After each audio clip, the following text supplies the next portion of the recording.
tell us more about the science behind those storms is meteorologist Emily Santom, and we were just, kind of reminiscing of just where we were that day and what you saw. Yeah, it was a Saturday. So I remember I had worked live coverage in the morning that Wednesday before on the 10th, where we saw just as much as damage, but saw even worse that Saturday.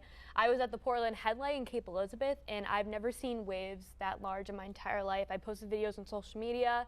They were really all over the internet under like a hashtag Maine weather on X and Instagram and even Facebook too.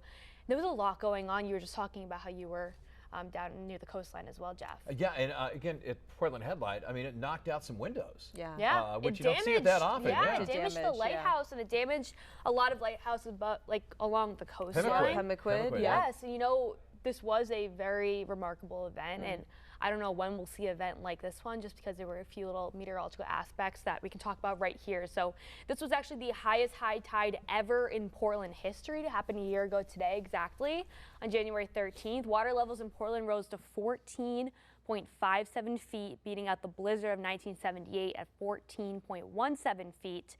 And that Wednesday before, just a few days prior, on January 10th in 2024, the high tide in Portland got to 13.84. Now, whenever we do see a coastal storm visit Maine, it usually brings a high surf and surge, also brought a lot of winds. Now, this specific situation, this event happened during an already astronomically high tidal event, which is why we saw a lot of damage, especially along the coastline. So for this specific event, the winds did come from the south as opposed to the northeast. So the National Weather Service in Gray actually did a little bit of a recap of this storm. They called it a southeaster as opposed to a nor'easter.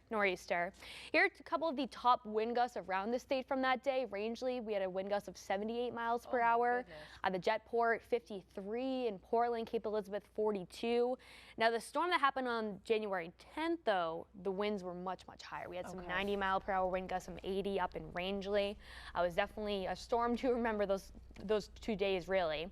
Here's a little bit of a screenshot, a snippet from their they did look at this storm, National Weather Service in Gray. And the storm tides did exceed the initial forecast. Here's the difference between the initial coastal flood warning on January 12th at 4:06 a.m.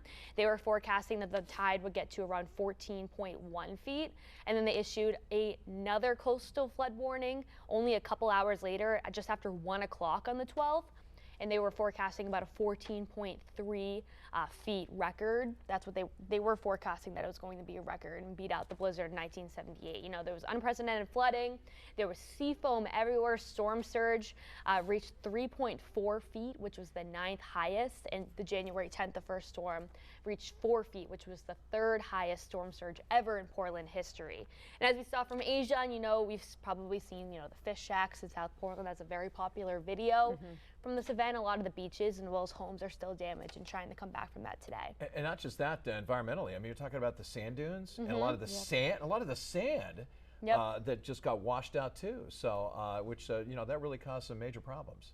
And if this happened, I think it still would have been bad, but like I said, this happened during astronomically high tides. The full moons tonight. The full moon's always about halfway through the month, between the 13th through the 17th. So definitely they're looking at some high astronomical tides already right now. So it was the worst timing possible to see 2 storms within that period of high astronomical tides. Yeah, and even this one on the 10th would have been, kind of shocking. But then to have another one happen just a few days later. And it was quick, it was warm, and that's why we saw a lot of rain near the coastline. There was snow inland, and it's definitely a storm to remember as a meteorologist and as people who were reporting on it too. I know we had a show that day.